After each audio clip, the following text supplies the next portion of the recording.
Assalamualaikum anak-anakku kelas 4B. Apa kabar kalian hari ini? Semoga kalian selalu dalam keadaan sehat walafiat. Nah, hari ini kita melanjutkan materi kemarin, tema 3, subtema 1, pembelajaran 5. Silahkan buka buku tema kalian halaman 34.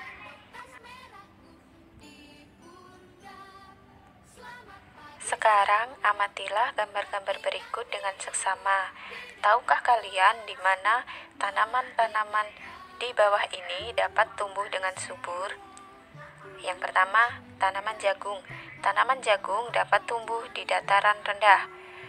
Tanaman padi dapat tumbuh subur di dataran rendah. Tanaman teh dapat tumbuh di dataran tinggi, dan kelapa dapat tumbuh dengan subur di daerah pantai. Berikut ini ditampilkan sebuah tabel di mana tanaman dapat tumbuh dengan subur. Yang pertama, daerah dataran rendah.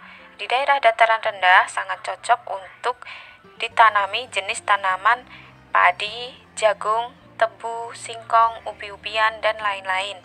Yang kedua, dataran tinggi. Jenis tanaman yang cocok untuk ditanam di daerah dataran tinggi yaitu seperti teh, tanaman buah-buahan, dan tanaman sayur-sayuran.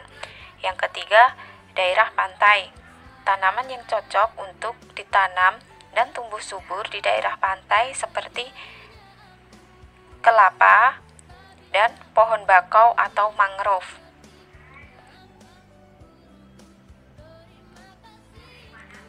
Selanjutnya, ayo mengamati informasi tentang keadaan lingkungan dan pemanfaatannya. Buka buku kalian di halaman 35. Mari bersama-sama membaca teks bacaan padi. Umumnya, padi dapat tumbuh di segala jenis tanah, tetapi yang terbaik adalah jenis tanah yang dapat menahan air, seperti di lembah sungai. Di lingkungan sawah dengan pengairan yang baik, padi dapat ditanam 3 kali hingga 4 kali berturut-turut dalam 1 tahun. Sementara di lingkungan daratan yang mengandalkan air hujan, padi hanya mungkin ditanam 1 hingga 2 kali dalam setahun.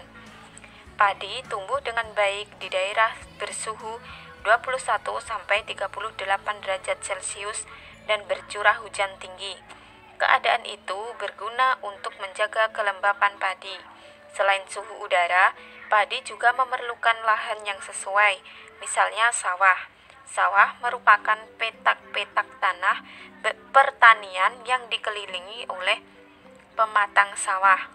Selain sebagai pembatas, pematang juga dipakai untuk jalan dan penahan air di dalam areal sawah. Bahkan, tidak jarang ada sawah yang menggunakan pematang sebagai sistem pengairan, misalnya sawah bertingkat yang ada di Bali.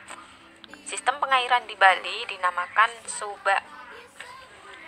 Selama proses tanam berlangsung, sawah tidak boleh kering. Hal tersebut dapat mempengaruhi kualitas biji padi. Tanah yang memiliki persediaan air cukup akan menghasilkan butir padi yang besar sehingga akan berpengaruh terhadap hasil panen. Setelah proses tanam selesai, tibalah saatnya panen. Panen dapat dilakukan menggunakan sabit untuk memotong batang padi. Potongan padi diikat segenggam-segenggam dan dijemur sampai kering. Setelah kering, padi dapat diolah menjadi makanan yang sehari-hari kita konsumsi, yaitu beras.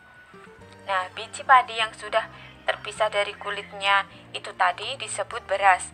Beras inilah yang biasa dikonsumsi masyarakat Indonesia dalam bentuk nasi setelah dimasak. Berikut ini merupakan contoh pemanfaatan tanaman.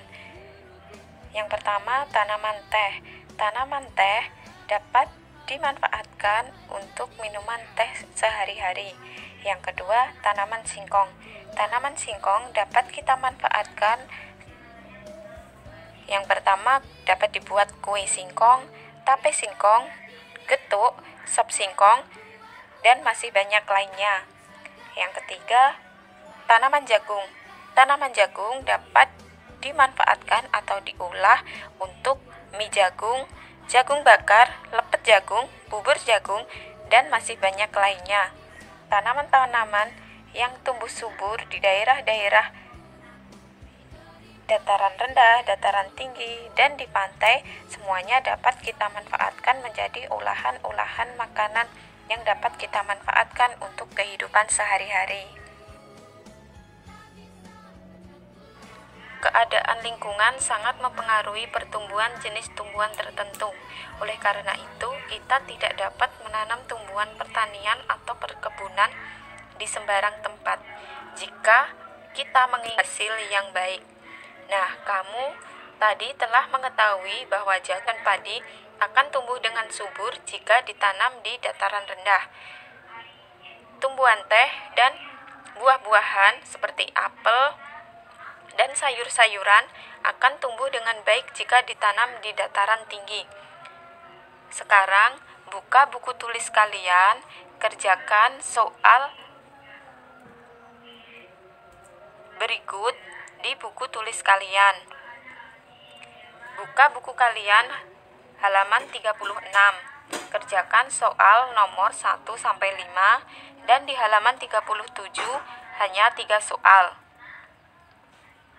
Sekian pembelajaran pada pagi hari ini. Tetap semangat belajar dari rumah, kerjakan tugas dengan baik. Billahi taufik wal hidayah. Wassalamualaikum warahmatullahi wabarakatuh. Selamat mengerjakan anak-anakku kelas 4B. See you.